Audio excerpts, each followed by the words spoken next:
আমাদের সমাজে কিছু সুবিধা বঞ্চিত মানুষ রয়েছে।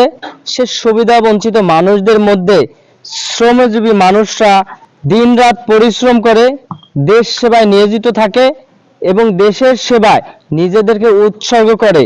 সেই উৎসর্গ মানুষদের মধ্যে ইটের সাথে যারা ঘাম জড়িয়ে দৈনন্দিন জীবন পরিচালনা করে, তাদের ভূমিকা অনস্বীকার্য, তাদের ভূমিকা আমরা অস্বীকার করতে পারি না।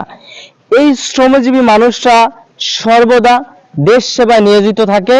এই শ্রমজীবী মানুষটাই এক সময় এই বাংলাদেশ থেকে বাংলাদেশকে রিপ্রেজেন্ট করবে এবং এই সমাজ থেকে এই শ্রমজীবী মানুষটাই এক সময় মাদক মুক্ত সমাজ গড়বে। যদি এই শ্রমজীবী মানুষদের আমরা সঠিকভাবে মূল্যায়ন করতে না পারি, তাহলে আমাদের সমাজ পিছিয়ে যাবে, দেশ পিছিয়ে যাবে।